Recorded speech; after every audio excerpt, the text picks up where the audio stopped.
Okay, I think we'll make a start. It's quite a tight schedule, and I know they like to have a 15-minute turnaround before the next person comes in. So first of all, it's lovely to be here. My name's GAIL Richardson.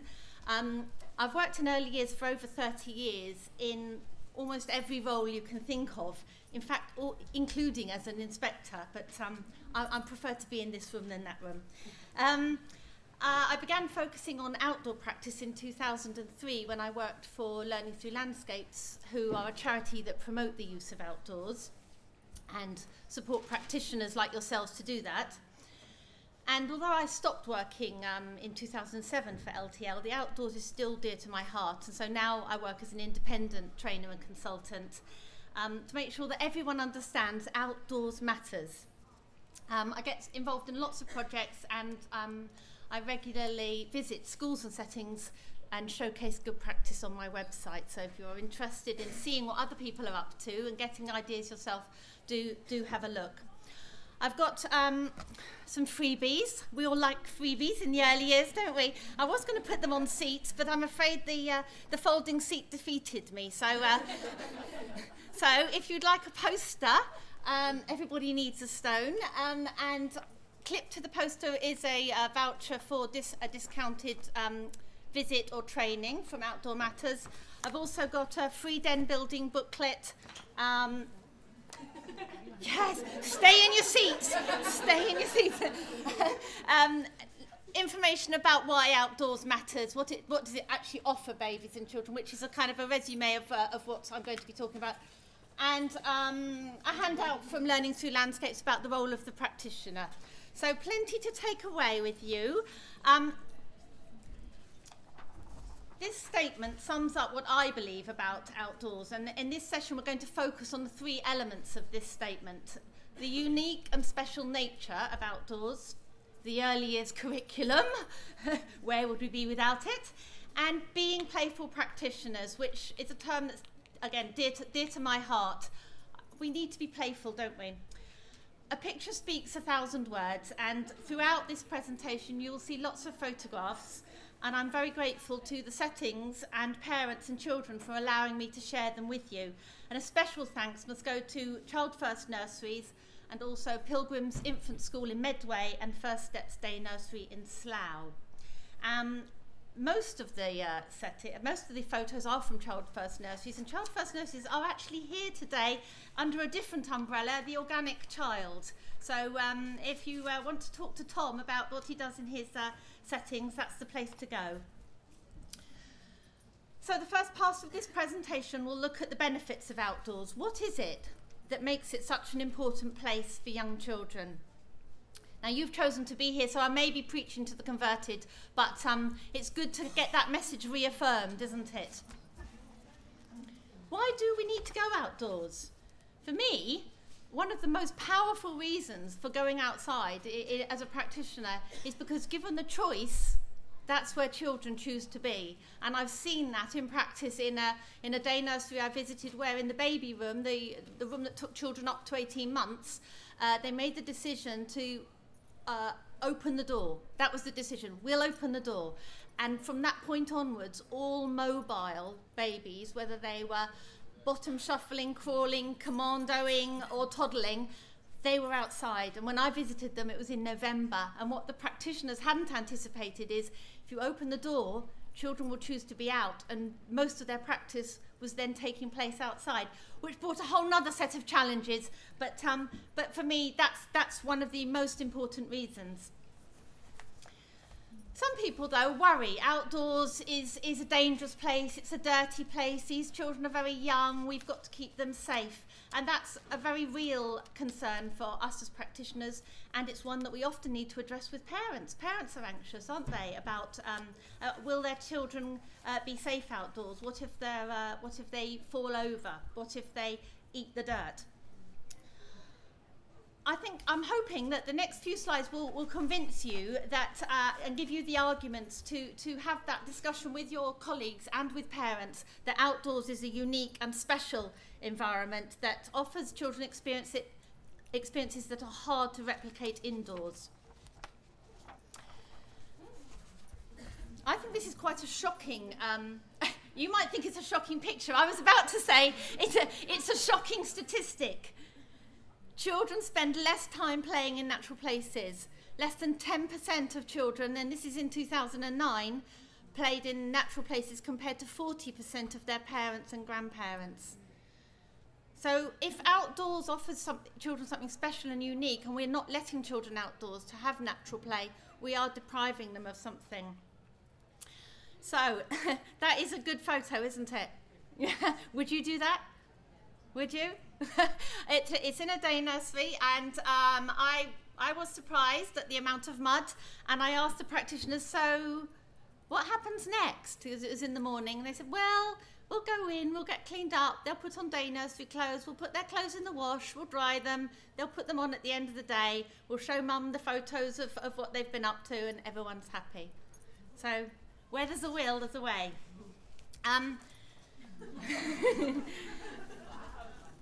So my first point is that outdoors offers children freedom. Freedom to do things that are just not possible indoors. For example, get this messy. Freedom to move around in a bigger space. Freedom to be more relaxed and inventive about using materials and resources. And I think his face just sums it up, really, doesn't it? Outdoors offers children additional space. You may think, well, it's all very well for you to say that, but our outdoors is a tiny yard and we've really not got much more space outdoors than indoors. But don't just think about the space this way, think about the space that way.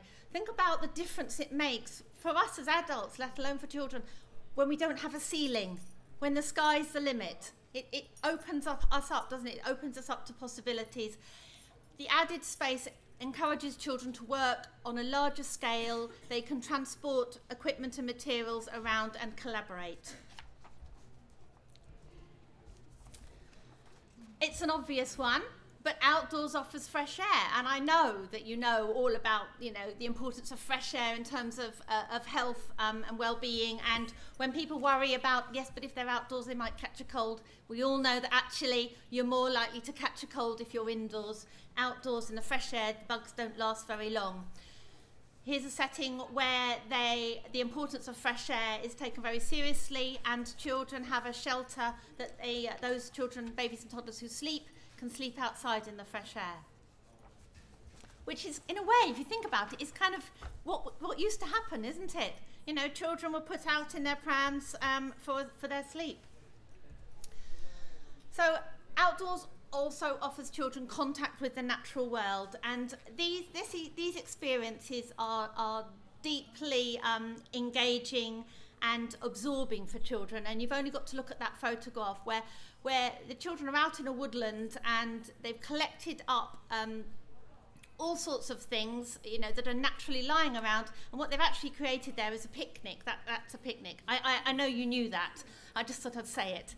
So lots and lots of plates of food there for all the people who are going to come to the picnic.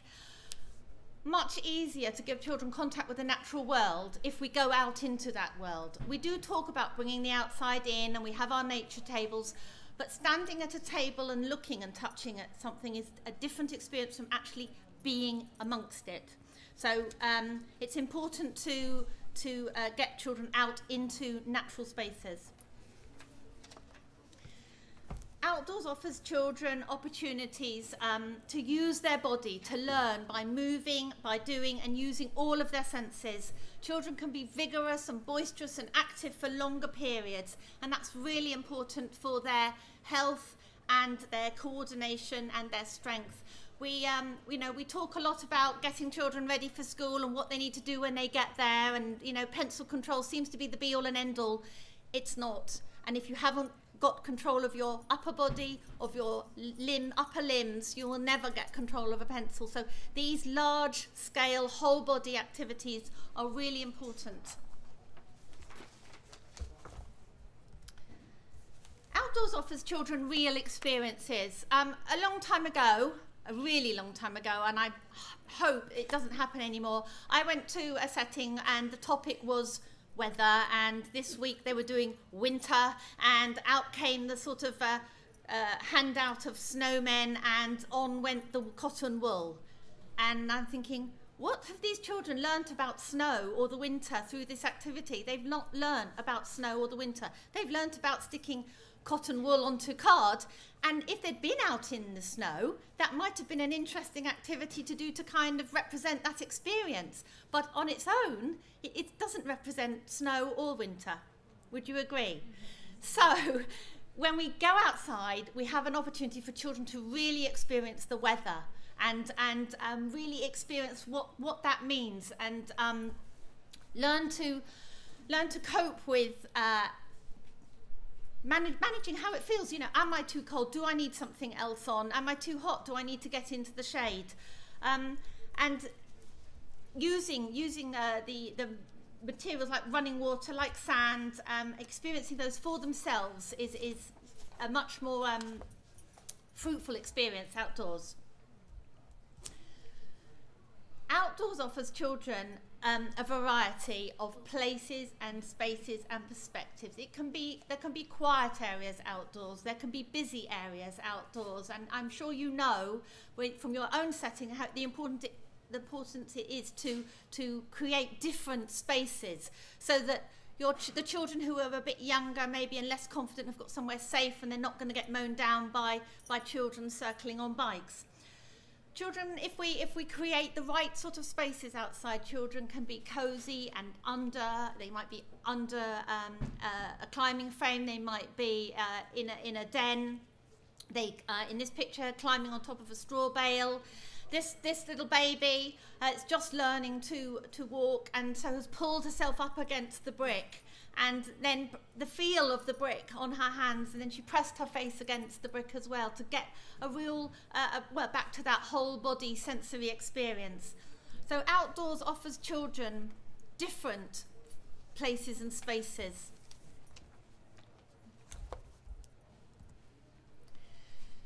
The outdoors is a dynamic space. By that I mean children have got the opportunity to manipulate, to change, and be in control of their environment. The environment you see in that slide did not look like that at 8 o'clock when the setting opened. In fact, most of those resources were stacked to one side where they'd been put at the end of yesterday's session. But now they're out, children are controlling what happens and what they do with them. So the environment changes on a daily basis. Whereas we know that indoors, it's harder to make those changes, isn't it? If we walk away one day and we come back the next day, the chances are it looks very similar. Outdoors, it changes. Just the weather, as we know over the last few days, the weather changes moment by moment, doesn't it? I would suggest that outdoors nurtures a different quality in relationships. I'm sure you've all can think of the child who is really quiet inside and then suddenly outside have got so much to say for themselves, or vice versa. And relationships between children can change. You see children playing with a different peer group outside. Relationships between adults and children change, and there's a relaxed essence to relationships outdoors. Particularly if you get down, as a practitioner, get down to the children's level. I don't like seeing what I call the mug huggers, you know, the people that stand and survey and supervise. How are you having conversations with children if you're up here? So we need to think about how do we get down to children's level. And I think the other reason we're more relaxed is because we don't need to worry about mess and spills and mud as much as we do inside. So maybe that's why we're relaxed as practitioners. Challenge and risk-taking. The outdoor, this challenging and adventurous play, you can see what's going on here. This child is swinging precariously, clambering up a tree. If you look closely at the tree, you can see that some branches have been removed. That's a deliberate strategy in this setting because they want children to be able to climb trees, but we want children to be able to climb trees safely. We want to know that the branches that they're climbing on can take their weight. So that's part of the adult's risk assessment. Let's remove any weaker branches. Let's check the ground underneath to make sure that if a child does tumble, that there's no sharp hazards in the earth. They're just going to fall on the earth. And by doing that, the practitioners risk assess to enable an experience. We're not in the business of risk assessing to shut down children's experiences. We're in the business of risk assessing to enable. Risk assessment is a very big topic, and we don't really have time to sort of dwell too much on it, but that would be my key point. When you risk assess, what are you trying to do? You're trying to enable children to have an experience safely. I'm going to give you an example of that. At this setting, the toddler garden, so under 2s, was up some rather steep steps that were just not feasible for toddlers to manage unaided. So the setting had to decide, are we going to take them all out and bring them all in? How are we going to give the children control about when they go out and make sure that they can tackle these steps safely? They'd already investigated trying to reconfigure the steps and make them safer. That wasn't a possibility. So what they did, they risk assessed. They said we need children to have adult supervision as they choose to go up the steps. So we'll put a bell at the bottom of the steps. When a toddler comes out, they want to go up the steps, they ring the bell, great big bell, and then somebody will come down and help them up the steps, and when they get there, there's a big incentive because it's a lovely area to get to. So that's a good example of risk assessing to enable. The alternatives would have been to restrict children's experiences by saying, well, we can't all go out and, until such and such a time when we're all going to go out together. And for some children, that's too long to wait. Okay, so that was the... Yeah, I know, poor little chap. And it's taken him ages to get the door open. So the previous slides, all about the value, the special benefits of outdoors, really to reinforce what I hope you already know and to give you the strength to have those discussions with colleagues and with parents who are anxious about their child being outdoors. So the next little bit of this seminar is going to look at the key changes to the EYFS that impact on our use of outdoors. Luckily, I think he doesn't have to worry too much. So we all know that in 2011, the EYS review, the TICEL review, made recommendations, and the point of those recommendations was to streamline and simplify the implementation of the EYFS. I am not going to cover all the changes within the EYFS. I'm going to look specifically at those things that have a direct impact on the use of outdoors. Okay? So I don't know if has everybody managed to download a copy? Have you all invested heavily in printer ink? Nash. So you recognise this. This is taken from the Development Matters practice guidance. And so the good news is that it includes the revised EYFS, which was published at the end of March, includes all the original themes and principles. And I think we can take a lot of comfort from that. And for me, what's also useful to revisit is that the key messages from the original EYFS about the outdoors remain in place and still underpin our approach to using outdoors. So I hope you recognise these. They were taken from the original documentation. They were on the original website, and you can still get all that information. Foundation Years website. Has everybody heard of the Foundation Years website? If you go onto there, all the original documentation is still there. So, important message, outdoor learning has equal value to indoor learning. It's not a second-rate environment. It's not something to be done, on a half measure. We need to be fully committed. People sometimes ask me, what's the best resource for outdoors? And I'd say two things. One, I'm not really in the business of recommending resources. Every now and then I make an exception. But actually, and I firmly believe this, the best resource outdoors, absolutely the best resource outdoors, the resource that makes all the difference in every setting that I go to where there's good practice outdoors, the best resource is the practitioners. It's you. It's an attentive, playful, engaged practitioner. And if you've worked with colleagues who are reluctant to be outdoors, you know, maybe you are yourself a reluctant outdoorser, then you know the difference that it makes to have somebody who's playful and engaged and enjoys being outside versus somebody who doesn't. So the best outdoor resource is you, and children need your support.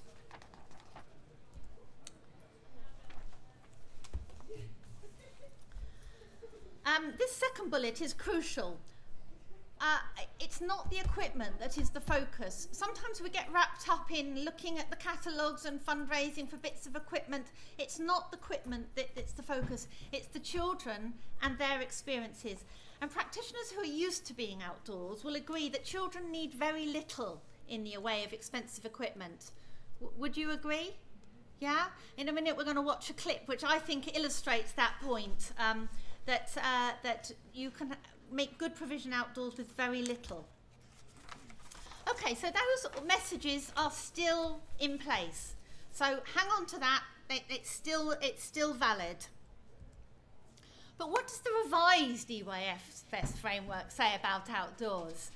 In a nutshell, very little, unfortunately. So we've got the usual bit here about premises being fit for purpose. So there we are. We've got a little tiny mention there of outdoor spaces. We've got the quote, which is very similar to what was in the previous EYFS about daily opportunities to play outside, and if not, making arrangements, and less unsafe weather conditions make that inappropriate. And I'm going to go to unsafe weather conditions. I have to say, I was one of the people who was campaigning quite hard for unsafe to be taken out, because I think it confuses the issue. It muddies the water for people. They think, well, is it safe weather or not safe weather? Or maybe it's not safe, so maybe we'll stay in. Am I right? Yeah. So I wanted it just to say children should be outdoors, whatever the weather, but I lost that battle. And just to add to our challenge, the framework asks us to remove, minimise and manage risks. Maybe I'm on the next one. Here we are. Move, minimise and manage risks, whereas the practice guidance suggests that an enabling environment offers support for children to take risks and explore. So the framework is saying remove, manage and minimise risk, and the guidance is encourage taking risks at this point.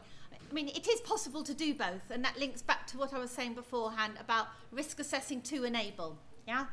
But we're going to unpick that a bit more, this idea of unsafe weather and managing risk. So, the unpredictable British weather is a great asset, and you know, we've seen over the last few weeks the variety of conditions that we face in our climate.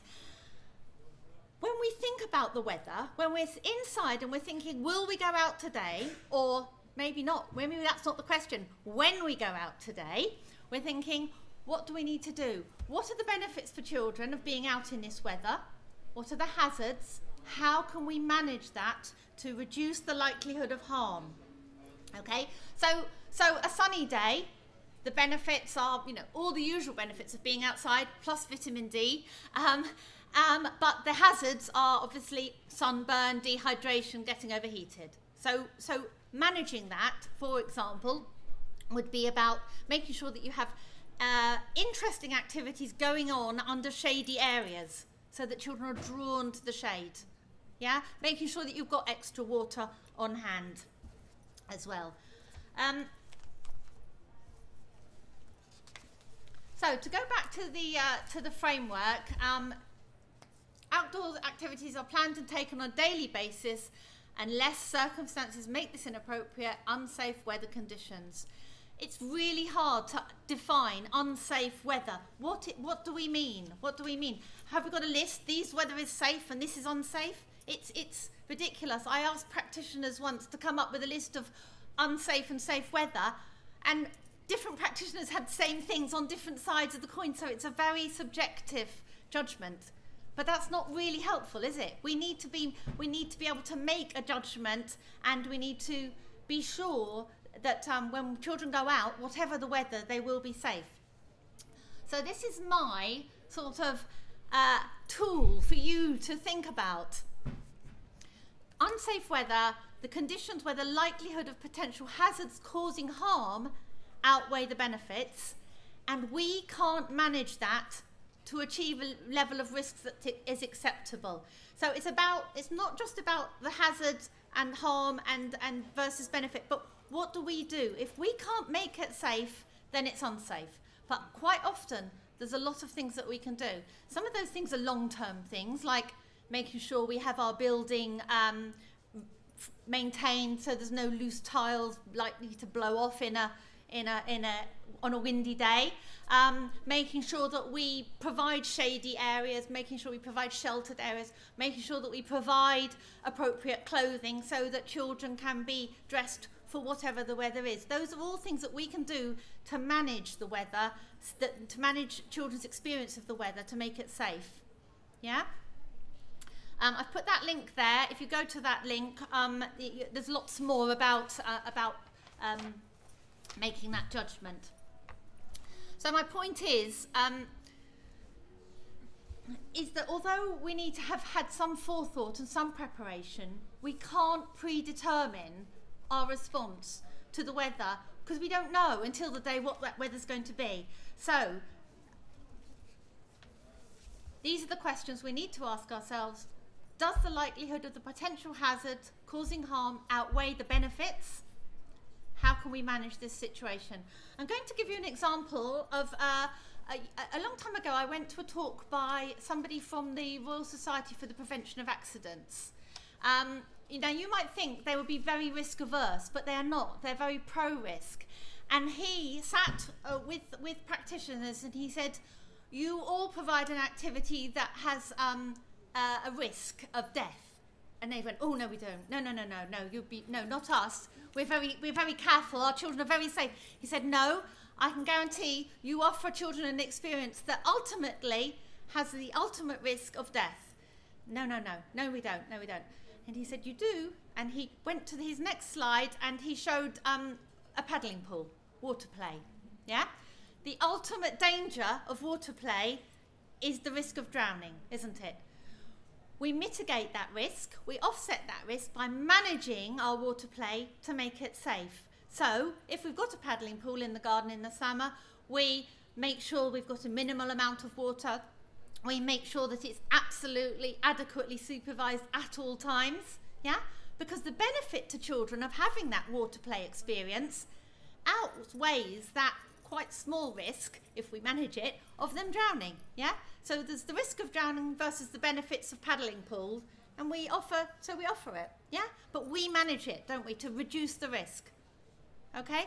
So that's our responsibility, to use our professional knowledge to make a judgment about the weather on the day and take the appropriate action to provide children with safe and exciting opportunities all year round. Okay, so we've parked the weather. Let's move on through the curriculum. What else is new? What else in the revised document will have an impact on our use of outdoors? Again, going back to the TCAIL review last March, the TCAIL review made recommendations that playing and exploring, active learning, creating and thinking critically are highlighted as 3 characteristics of effective learning, and they describe how children learn. They're not subject-based, they're how, yeah? So some of you might be thinking, oh my goodness, something new to get our head around. Where's this come from? What's this all about? And I just want to reassure you with this next slide that if you're sitting there thinking, playing and exploring, where have I read about that? Creating and thinking critically. What? I've heard of that before. You all recognise the right-hand side of our lovely AUIFS poster, yeah, with our 4 orange bands and 4.4 being the 6 areas of learning. Did we ever take enough notice of 4.1, 4.2 and 4.3? This is where these characteristics of effective learning has come from. So we've got what children learn at the bottom, our areas of learning, and we've got how children learn, which prior to this revised EYFS, maybe we didn't give enough emphasis to. And now, through the GAIL review and through this revised documents, these are being given much more prominence. Now, to my mind, that's a good thing, because outdoors, I would say, is the best place for playing and exploring. It's the best place for active learning, and it's the best place for creating and thinking critically. So let's have a look at what that means. Oh, more mud. So finding out and exploring. Playing and exploring is children engaging with their learning, whatever they're doing. It means showing curiosity about objects and events. It means children representing their experiences in their play. And being willing to have a go means initiating activities. And we've got a role to play there, haven't we? It's very hard for children to initiate activities if we are controlling them. So we have a role of stepping back, providing the environment, providing the resources, and seeing where children's play goes. Being willing to have a go is about children taking a risk, engaging in a new experience, and learning by trial and error.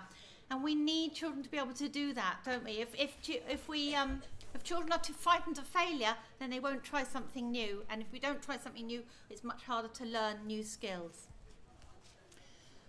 So what do we mean by active learning? Active learning is when children are showing high levels of fascination. They're really engaged and absorbed in what they're doing. They persist with an activity even when challenges occur. Like these children climbing up the tree. In fact, a little bit later on, after I took these photos, the welly boots came off because climbing trees in wellies turned out to be quite difficult. So in the end, they tried climbing trees with their socks on, and that satisfaction, that enjoyment of achieving what they set out to do, getting to the top, or maybe not to the top, but as further than you've ever got to before. Because I do think that children are very good at judging for themselves, if we let them, how far they are comfortable going. And so the younger children, the less confident children, the children who are less physically adept will reach a point and then not go any further. And then those children who are more confident will.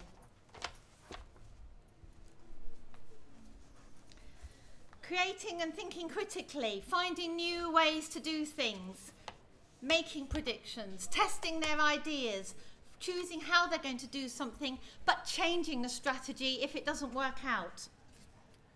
Okay, so what I'm saying is that these characteristics have been given real prominence in the revised EYFS, and you are going to be, your practice will be looking at your practice to see how are you promoting these characteristics, how are you making sure that children are learning through these characteristics, through creating and thinking critically in an active way, through playing and exploring. And my hot tip would be, go outside, it'll all just fall into place. So, just to sum up this part of the presentation, I want to draw your attention to this diagram, which again, if you've downloaded the Practice Matters guidance, you will recognise. It's an interesting diagram. It's a new diagram for us. What it illustrates is that this diagram illustrates you've got the child in the middle. The child is at the centre of everything we do, and it's through the characteristics of effective learning that I've just been talking about that they make progress. So active learning, playing and exploring, creating and thinking critically comes into all areas of learning now. The other thing that's different, those of you who've been poring over the new documentation will have noticed that there are 7 areas of learning now, not 6. Yes? Literacy has been taken out and given, it's now an area of its own. And significant prominence has been given to personal, social, emotional development, communication and language, and physical development. And these are now the prime areas. And these areas, again, are the underpinning. Children need skills in these areas first before they move on to the sort of more subject-specific areas, which are literacy, mathematics, understanding the world, and expressive arts and design. So we're focusing on these, the 3 characteristics and the 3 prime areas of learning. And again, if you think about those areas of learning, if you think about personal, social, emotional development, if you think about communication, language, and you think about physical development, I would suggest that the outdoor environment lends itself perfectly to promoting all of those characteristics and areas of learning.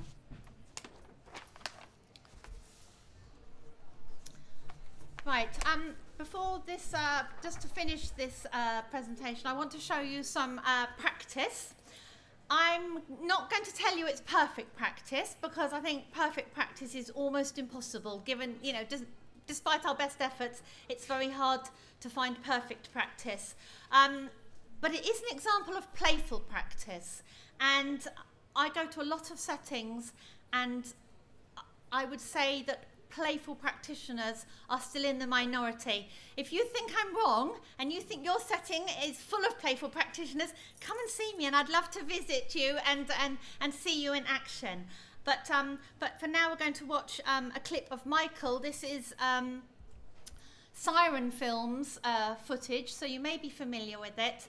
And I want you to think, while we're watching, are we seeing evidence of playing and exploring and active learning and thinking critically? Are we seeing evidence of the prime areas of learning? Is the practitioner playful? What is it about her that makes it playful?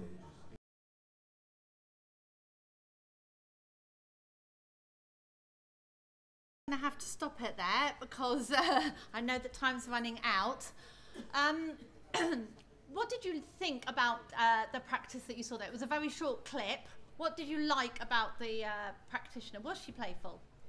What was it about her that made her playful? She was joining in, wasn't she? She wasn't just standing there looking. She was right alongside him, often down at his level. Yeah, so eye contact.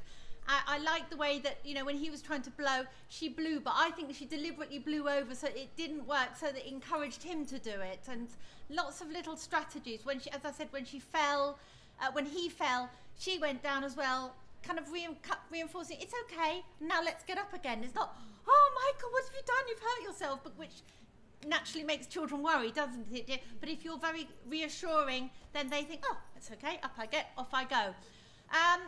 As I said earlier, a clip that shows you need very little equipment. Actually, if we'd been able to watch that a little bit more, Michael does get hold of a stick. And I think at one point he has a paintbrush, but that is it. So we've got a 15-month-old child there who is very engaged outdoors. In terms of prime areas of learning, are we seeing any evidence of personal, social, emotional development? Give me an example of why you say that. Yes, exactly. That relationship with the key person is continually being reinforced and nurtured. Okay, what about communication and language? Again, yeah, he's even without language, words, they are communicating, and she's also using gestures to communicate with him, as well as she quite often gives him. She gives voice to his actions, doesn't she? You're blowing it, Michael. Yeah, it's gone, Michael. So there's a lot of communication. Physical development. Yeah, exactly. At an age when it's absolutely crucial that children are physically active. So I would suggest that practitioner was playful. She was running. She was commenting on Michael. She was tuned in. She puts words to his actions, and she gave him space and time to follow his interests. So I thoroughly recommend the Siren film footage if you want to see examples of good practice. We're going to wind up in a minute. I've got 2 more slides. This is the first one. My final hot tip. You heard it here first. Keep calm. Carry on playing outdoors. There's nothing in the revised EYFS that will make it any harder for us to play outdoors, and there's an awful lot in the EYFS that gives us a very clear mandate to be outdoors. And my final slide, and I will take questions if there's time afterwards. is this is my challenge to you. What will you do differently on Monday? I hope I've given you food for thought, and I'm delighted that you chose to come here rather than go to Ofsted. If you've got things you want to talk to me about individually, I am on stand B11. But my final thought for you is what could you do differently on Monday? What will you do differently in the summer? And from September, with the revised EYFS being statutory, what will you do differently then? I won't put you on the spot now, but I am happy to take questions. I'm hoping we've got a mic somewhere, though. Oh, we have. Anybody got anything burning they want to ask? No, you're all absolutely... Well, don't forget your freebies. I know that's why you're all thinking, must get the freebie posters, the Den building booklet, the handouts. Thank you very much for listening.